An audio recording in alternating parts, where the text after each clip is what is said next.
Hello dear student, welcome to Advait education. मैं अंकित जैन और इस बार मैं आपके लिए और भी कुछ अमेजिंग क्वेश्चंस के साथ लाया हूं 7th session of question series, जिसमें अगेन हम कंक्रीट टेक्नोलॉजी टॉपिक पे कुछ और नए क्वेश्चंस करेंगे और देखेंगे कि ये क्वेश्चंस को कैसे अटेम्प्ट करना है, क्या हमारा अप्रोच होना चाहिए। तो आइए स्टार्ट करते हैं 7th session of question series 7। ठीक है, तो अब हम कंक्रीट टेक्नोलॉजी पे 7th सेशन स्टार्ट करने वाले हैं क्वेश्चन सीरीज का। ठीक है, तो आइए स्टार्ट करते हैं। ठीक है, फर्स्ट क्वेश्चन है, to prevent sulphate attack in concrete for preparing concrete mix water pH must be within. ठीक है, तो हमें पता है जितना भी सल्फेट अटैक या सल्फेट रिएक्शंस होती हैं वो एक हायर पीएच वैल्यूज पे होती हैं। ठीक है, ठीक है, तो हम बोल सकते हैं जितने भी सल्फेट अटैक वैल्यूज होते हैं happens in higher pH above 10। ठीक है, higher above 10 pH वैल्यू। ठीक, तो यहां पे हम बोल सकते हैं कि कौन सा जो यहाँ पे चीज सुटेबल रहने वाला है। ठीक है, हमें यहाँ पे अब ऑप्शंस देख लेते हैं। एक्चुअली सल्फेट अटैक में होता क्या है, जो सल्फेट प्रेजेंट होता है सीमेंट में वो C3A से रिएक्शन कर लेता है। ठीक है, C3A से रिएक्शन कर लेता है और ऐसे प्रोडक्ट बनाता है जो कि हैजार्डस होते हैं कंक्रीट के लिए। ठीक, अब यहाँ पे हमें कई सारे रेंज दिए हुए हैं। ऑप्शन ए की बात करें 2pH 7 to 10। ठीक है, ऑप्शन बी है 4 to 6, ऑप्शन सी है 5 to 7 और ऑप्शन डी है 6 to 9। अब यहाँ पे दो ऑप्शंस जो है हमें फिजिबल लगते हैं। एक तो हमें इस चीज को ध्यान रखना है, जो सल्फेट अटैक है एकदम हाई अल्कलाइन नेचर में जो रिएक्शन है पॉसिबल होती है। दूसरी हम बात करें कि इसका पीएच जो है 10 से ज्यादा होना चाहिए। तो अब यहाँ पे जो दो फिजिबल वैल्यू लग रही है, क्योंकि यदि बी और सी को देखें तो 4 to 6 और सी 5 to 7, ये तो एकदम बहुत ज्यादा एसिडिक हो जा रहे हैं। ठीक है, एसिडिक हो जा रहे हैं। और जो सीमेंट होता है वो एक अल्कलाइन नेचर का होता है। अल्कलाइन नेचर का होने के कारण उसमें जितने भी रिएक्शन होते हैं, जो उसका नेचर रहता है वो जो रहता है एक अल्कलाइन नेचर होता है। तो यदि बहुत ही ज्यादा एसिडिक है तो ये तो प्रैक्टिकली पॉसिबल नहीं हो पाएगा कंक्रीट या सीमेंट के केस में। ऑप्शन बी और ऑप्शन सी। ठीक है, अब यहाँ पॉसिबल है ऑप्शन ए और ऑप्शन डी। ठीक है, अब यहाँ पे बात करें इन दोनों में से मोस्ट सुटेबल कौन सा होगा। ऑप्शन ए पे बात करें तो यहाँ पे जो pH 10 से तो ज्यादा होना चाहिए, पर कभी कभी कुछ केसेस में ये वैल्यू थोड़ी सी और लोअर हो जाती है। ठीक है, तो pH 9 के आसपास तक भी ये वैल्यू क्या होती है, फिजिबल रहती है। सल्फेट अटैक पॉसिबल होता है। ठीक है, तो हम ये बोल सकते हैं कि ये वैल्यू जो है उतना फिजिबल नहीं है। अब हम आते हैं ऑप्शन डी पे। ऑप्शन डी पे जो हायर वैल्यू है, अपर वैल्यू 9, ये तो सूटेबल है, पर जो 6 है ये एक एसिडिक नेचर को शो करता है। अच्छा, यहां से हम बोल सकते हैं कि जो IS 456 से बोले तो वो भी जो pH वैल्यू परमिट करता है वो 6 से ज्यादा करता है। ठीक है, तो यहाँ पे हम बोल सकते हैं कि यदि 6 से 9 के बीच pH वैल्यू रहती है तो क्या रहेगी, वो वैल्यू एकदम सूटेबल रहेगी यदि हमें सल्फेट अटैक रोकना हो, क्योंकि सीमेंट में या कंक्रीट में 6 से ऊपर की वैल्यू पॉसिबल होती है। ठीक है, इससे नीचे की वैल्यू pH की पॉसिबल नहीं होती। ठीक है, और 10 से एक कम वैल्यू पे भी ये सल्फेट अटैक हो सकता है। तो सबसे ज्यादा फिजिबल जो कंडीशन या केस लगता है यहाँ पे ऑप्शन डी वाला लगता है। ठीक है, कौन सा लगता है, ऑप्शन डी वाला। तो यहाँ पे बोल सकते हैं option D is the correct answer of this question. ठीक है, नेक्स्ट क्वेश्चन को देखें। नेक्स्ट क्वेश्चन है, pick up the correct statement from the following. ठीक है, अब हमें इसमें से सही स्टेटमेंट को सिलेक्ट करना है। तो यहाँ पे कुछ स्टेटमेंट गिवन है, उनको हम पढ़ते हैं। फिर देखेंगे इसमें कौन सा सही है कौन सा गलत है। ठीक, ऑप्शन ए है insufficient quantity of water makes the concrete mix hard. ठीक है, तो यदि यहाँ पे वाटर की क्वांटिटी कम रहेगी, इनसफिशिएंट रहेगी, तो जो कंक्रीट है वो वेट ही नहीं हो पाएगा, वेट मिक्स नहीं बनेगा। वेट मिक्स नहीं बनेगा तो ड्राई मिक्स होगा और ये ओवरऑल इसकी कंसिस्टेंसी जो होगी कम होगी, या फिर उस कंसिस्टेंसी को हार्ड कंसिस्टेंसी भी बोला जा सकता है। तो यहाँ पे हम बोल सकते हैं कि ऑप्शन ए जो है करेक्ट है यहाँ पे। ठीक है, ऑप्शन बी पे आते हैं। Insufficient quality of water makes the concrete unworkable. ठीक है, अब यहाँ पे इनसफिशिएंट क्वालिटी ऑफ वाटर, तो यहाँ पे वाटर की क्वालिटी, उसमें कई सारी इम्प्योरिटीज होने के कारण, ठीक है, कई सारी इम्प्योरिटीज होने के कारण कंक्रीट की वर्केबिलिटी पे डायरेक्ट इफेक्ट देखने को मिलता है। ठीक है, तो यहाँ पे ये स्टेटमेंट भी बिल्कुल सही है कि यदि इसकी क्वालिटी जो है एकदम सफिशिएंट नहीं है तो ओवरऑल जो कंक्रीट मिक्स हमें जो मिलने वाला है वो क्या होगा, इनसफिशिएंट या फिर अनवर्केबल कंक्रीट मिक्स हमको मिलेगा। ठीक है, तो ये भी सही है।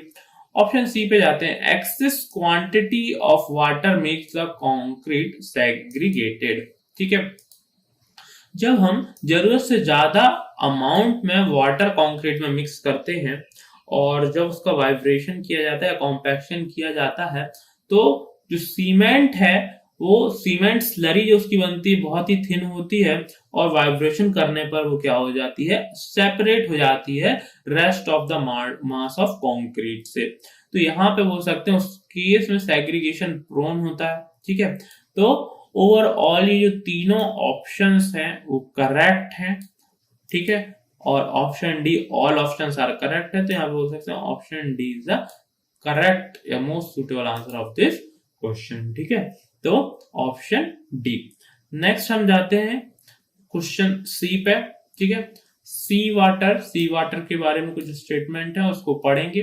ठीक है, ऑप्शन ए है कंटेन्स अ सैलिनिटी अबाउट 3.5%। ठीक है, तो हमें पता है इसकी सैलिनिटी का जो कंसंट्रेशन होता है वो कितना होता है, इसमें 3.5% होता है, तो ये एकदम सही है। ठीक है, जो NaCl का जो इसमें कंसंट्रेशन होता है 3.5% के आसपास होता है। ठीक है, it crores the reinforcement of RCC, तो जितने भी रिइंफोर्स्ड स्ट्रक्चर होते हैं कोस्टल रीजन में वो सी वाटर के कारण या उससे जो विंड स्टार्ट होती है उसके कारण उसमें करोजन देखने को मिलता है, करोड होते हैं, तो ये ऑप्शन भी सही है। ठीक है, अब ऑप्शन सी है accelerate the setting time of cement, तो NaCl जो है वो टाइम को एक्सीलरेट करता है। ठीक है, ये ऑप्शन भी एकदम सही है। ठीक, तो ये तीनों के तीनों स्टेटमेंट एकदम करेक्ट स्टेटमेंट है और जो स्टेटमेंट डी है ऑल ऑप्शंस आर करेक्ट, ये एकदम मोस्ट सुटेबल आंसर है यहाँ पे। ठीक है, तो हम यहाँ बोल सकते हैं option D is the correct answer of this question. ठीक, अब फोर्थ पे आते हैं। क्वेश्चन फोर्थ है the common admixture used to accelerate the initial set of concrete is। ठीक है, तो अब हमें यहाँ पे बताना है ऐसे कॉमन एडमिक्सचर का नाम जो कि इनिशियल सेट ऑफ कंक्रीट को एक्सेलरेट करता है। एक एक करके हम ऑप्शंस पे जाते हैं। ठीक है, ऑप्शन ए है जिप्सम, तो जिप्सम हमें पता है कि रिटार्डर है, वो सेटिंग टाइम को इंक्रीज कर देता है। ठीक है, सेटिंग टाइम को इंक्रीज कर देता है। ऑप्शन बी पे जाते हैं कैल्शियम क्लोराइड, तो कैल्शियम क्लोराइड हमें पता है कैल्शियम क्लोराइड से क्या होता है, इनिशियल सेटिंग टाइम को एक्सेलरेट कर देता है, कम कर देता है। तो ठीक है, ऑप्शन बी यहाँ पे करेक्ट आंसर पॉसिबली दिखता है, पर हम एक बार ऑप्शन सी और डी को भी पढ़ लेते हैं। ठीक है, ऑप्शन सी है mixture of bitumen and inert material. ठीक है, तो यहाँ पे बिटुमिन और इनर्ट मटेरियल को एज एडमिक्सचर यूज नहीं किया जाता है। ठीक है, ऑप्शन डी है बाय प्रोडक्ट ऑफ बिटुमिन, तो in by product of bitumen को भी एज सच एक्सीलरेटर तो यूज नहीं किया जाता। ठीक है, तो आप बोल सकते हैं option B is the correct answer of this question ठीक है, ऑप्शन बी। नेक्स्ट क्वेश्चन पे आते हैं, ऑप्शन फिफ्थ क्वेश्चन पे आते हैं। फिफ्थ क्वेश्चन है, इन कॉन्क्रीट कैल्शियम सल्फेट में एक्ट एज, ठीक है, तो कैल्शियम सल्फेट क्या होता है, ठीक है, कैल्शियम सल्फेट, कैल्शियम सल्फेट किसको बोला जाता है, कैल्शियम सल्फेट बोला जाता है जिप्सम को,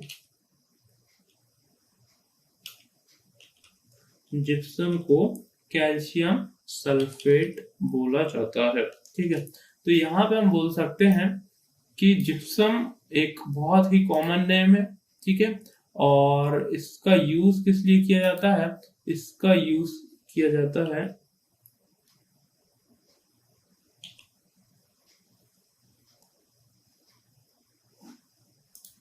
ठीक है, इसका यूज किया जाता है एज अ रिटार्डर के फॉर्म में किया जाता है, ठीक है। और अब हम देख लेते हैं ऑप्शन क्या क्या है, ठीक है। तो कैल्शियम सल्फेट क्या है, एक्सिलरेटर, ठीक, एक्सिलरेटर तो बिल्कुल नहीं होता जिप्सम, ठीक है। दूसरा है रिटार्डर, तो हमें पता है कि calcium sulphate as a retarder work करता है, ठीक है। तो यहाँ पे हम ऑप्शन बी बोल सकते हैं कि करेक्ट आंसर हो सकता है। अब ऑप्शन सी को देखते हैं, एन एयर एंट्रेनिंग एजेंट, ठीक है, तो as a air entraining agent भी ये काम नहीं करता है, उसके लिए दूसरे एडमिक्सचर्स को एम्प्लॉय किया जाता है, ठीक है। ऑप्शन डी है एन एयर डिट्रेनिंग एजेंट, तो ये भी एज अ एयर डिट्रेनिंग एजेंट भी वर्क नहीं करता है, तो ऑप्शन बी यहाँ पे सही है, option B is the correct answer, it work as a retarder, okay. अगले क्वेश्चन पे जाते हैं, अगला क्वेश्चन है द एडिशन ऑफ CaCl2, ठीक है, तो ये क्या है, CaCl2 एक एडमिक्सचर है जो कि क्या करता है, जो कि एक्सिलरेट कर देता है सेटिंग टाइम को, कंक्रीट के सेटिंग टाइम को, ठीक है। देखते हैं इसके बारे में क्या दिया है, इन कंक्रीट रिजल्ट्स इन, ठीक है, तो कुछ ऑप्शंस दिए हुए हैं, उनमें से हमें कौन से सही है ये हमें प्रिडिक्ट करना है, ठीक है। तो आइए वन बाय वन चलते हैं। फर्स्ट है इंक्रीज्ड श्रिंकेज, ठीक है, फर्स्ट ऑप्शन है इंक्रीज्ड श्रिंकेज।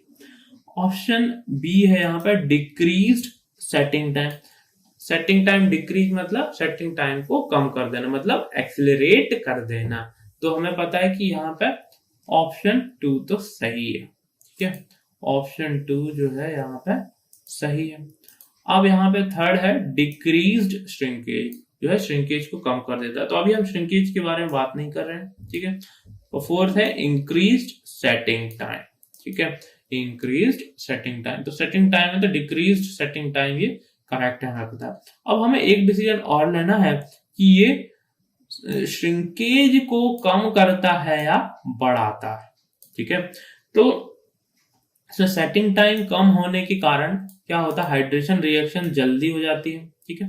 हाइड्रेशन रिएक्शन जल्दी होने के कारण क्या होता है, हीट ऑफ हाइड्रेशन जो है ज्यादा इवॉल्व होती है, हीट ऑफ हाइड्रेशन ज्यादा इवॉल्व होने के कारण इसमें श्रिंकेज क्रैक्स ज्यादा पड़ते हैं, ठीक है, श्रिंकेज क्रैक्स जो है ज्यादा पड़ते हैं, तो यहाँ पे बोल सकते हैं कि ऑप्शन ए और ऑप्शन 2 सही है। अब हम देख लेते हैं कौन कौन सा ऑप्शन यहाँ पे सही हो सकता है जो ऑप्शन में गिवन, ठीक है। तो ऑप्शन ए में ओनली वन, तो ओनली वन तो नहीं, ऑप्शन बी है ओनली 1 एंड 2, तो हाँ ये बिल्कुल सही है। एक बार ऑप्शन सी भी देख लेते हैं, ऑप्शन 1 और ऑप्शन 4 तो ये नहीं है, ऑप्शन डी है ऑप्शन 4 ओनली, तो ये भी नहीं है, तो ऑप्शन बी यहाँ पे हमको एकदम सही दिख रहा है, सुटेबल दिख रहा है, तो हम इसको बोल सकते हैं option B is the correct answer of this question, ठीक है, option B is the correct answer of this question. Next question पे जाते हैं, नेक्स्ट क्वेश्चन है admixtures which cause early setting and hardening of concrete are called, ठीक है। तो अब यहाँ पे एक फंक्शन बताया गया है कि यदि अर्ली सेटिंग और हार्डनिंग होती है तो उस एडमिक्सचर को क्या बोला जाता है, तो यहाँ पे 4 ऑप्शन है, ठीक है। तो ऑप्शन ए है air entraining agent, air entraining agent क्या करता है कि कंक्रीट में एयर के बबल्स प्रोड्यूस कर देता है, ठीक है। तो ये तो बिल्कुल नहीं हो सकता। ऑप्शन बी है वर्केबिलिटी एडमिक्सचर, वो एडमिक्सचर जो कंक्रीट को एक लेवल तक वर्केबल बना देता है, ठीक है, उसको हैंडल करने योग्य, फ्रेश कंक्रीट को हैंडल करने योग्य बना देता है, उसको बोलते हैं वर्केबिलिटी एडमिक्सचर, जो कि इन जनरली प्लास्टिसाइजर्स और सुपर प्लास्टिसाइजर्स होते हैं, ठीक है। ऑप्शन सी है एक्सीलरेटर, ठीक है, और ऑप्शन डी है रिटार्डर। तो एक्सीलरेटर क्या करते हैं, सेटिंग टाइम को कम कर देते हैं, मतलब अर्ली सेटिंग देते हैं, ठीक है, और हार्डनिंग भी क्या होती है, जल्दी होती है। तो हम यहाँ पे जो 7th है जिसमें एडमिक्सचर पूछा गया है कि अर्ली सेटिंग और हार्डनिंग किस कारण होती है, तो ये होती है अर्ली सेटिंग और हार्डनिंग किस कारण होती है, एक्सीलरेटर के कारण, ऑप्शन सी के कारण। यहाँ पे हो सकते हैं option C is the correct answer of this question, ठीक है। नेक्स्ट हम प्रोसीड करते हैं अगले क्वेश्चन की तरफ। अगला क्वेश्चन है which of the below is an example of plasticiser, ठीक है। अब हमें यहाँ पर एक प्लास्टिसाइजर एक टाइप का एडमिक्सचर ही होता है। प्लास्टिसाइजर करता क्या है, जो एक बहुत ही कम WIC रेशियो को, ठीक है, बहुत ही कम WIC रेशियो को फैसिलिटेट करता है, और उसी वैल्यू पे हम क्या कर सकते हैं, कंक्रीट को वर्केबल बना सकते हैं। तो यहाँ पे लिख सकते हैं क्या करता है, provides workability at lower WIC ratio, ठीक है। तो एक बहुत ही कम WIC रेशियो पे क्या करता है, वर्केबिलिटी प्रोवाइड करता है, ठीक है। अब हम यहाँ पे देखें कि इसका एग्जाम्पल हमें बताना है यहाँ पे, ठीक है। तो ऑप्शन ए है हाइड्रोक्सिलेटेड कार्बोक्सिलिक एसिड, ठीक है। तो इसके एग्जाम्पल में जो कार्बोक्सिलिक एसिड है या कुछ रेजिन्स हैं वो आते हैं, ठीक है। तो यहाँ पे हम देखें जो ऑप्शन ए है वो कार्बोक्सिलिक एसिड है, तो ये प्रोबेबल आंसर एक है, ठीक है। तो हम एक बार दूसरे ऑप्शंस भी पढ़ लेते हैं। ऑप्शन बी है फ्लोरोसिलिकेट, तो सिलिकेट्स तो बिल्कुल भी नहीं होते हैं। जिप्सम क्या है, एक रिटार्डर है, ठीक। सुर्की एक इनर्ट मटेरियल है जिसको as a fine aggregate use किया जाता है। तो यहाँ पे केवल ओवरऑल 2 एडमिक्सचर हैं, एक तो जिप्सम, एक हाइड्रोक्सिलेटेड कार्बोक्सिलिक एसिड, ठीक है। तो जिसमें option A hydroxylated carboxylic acid जो है करेक्ट आंसर है, ठीक है। So option A is the correct answer of this question. Next है 9th क्वेश्चन। 9th क्वेश्चन है the addition of sugar in concrete result in, ठीक है। तो हमें पता है शुगर जो है एक रिटार्डर है, ठीक है।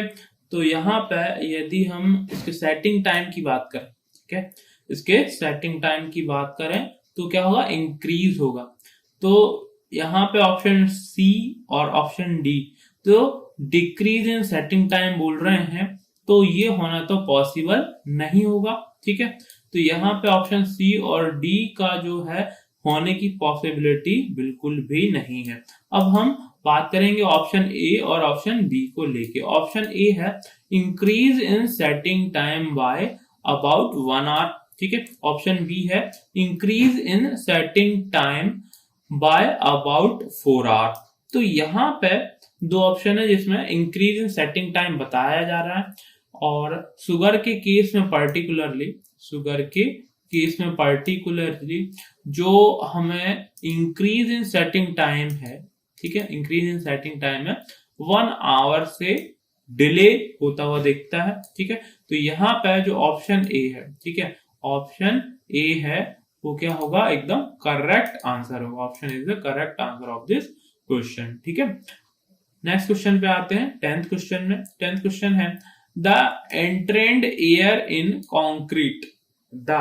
एंट्रेंड एयर से मतलब ये है कि हम कुछ एक ऐसा एडमिक्सचर मिक्स करते हैं कंक्रीट में जिससे उसमें छोटे छोटे वॉइड्स क्रिएट हो जाते हैं एयर के, ठीक है। और ये वॉइड्स का क्या फंक्शन है कंक्रीट के कॉन्टेक्स्ट में उसके बारे में पूछा गया है, ठीक है। ऑप्शन है ए है इंक्रीजेस वर्केबिलिटी, ऑप्शन बी है डिक्रीजेस वर्केबिलिटी, ऑप्शन सी है डिक्रीजेस रेजिस्टेंस टू वेदरिंग और ऑप्शन डी है इंक्रीजेस स्ट्रेंथ, ठीक है। तो यहाँ पे जैसे ही वॉइड्स का जो है यहाँ पे परसेंटेज बढ़ता है, छोटे छोटे वॉइड्स बढ़ते हैं, तो ये क्या करते हैं, वर्केबिलिटी को इंक्रीज कर देते हैं, ठीक है। कंक्रीट की वर्केबिलिटी को एनहांस कर देते हैं, ठीक है। तो यहाँ पे ऑप्शन ए प्रोबेबल आंसर है, ठीक है। ऑप्शन बी जो है डिक्रीजेस वर्केबिलिटी, ये तो पॉसिबल ही नहीं है, ठीक है।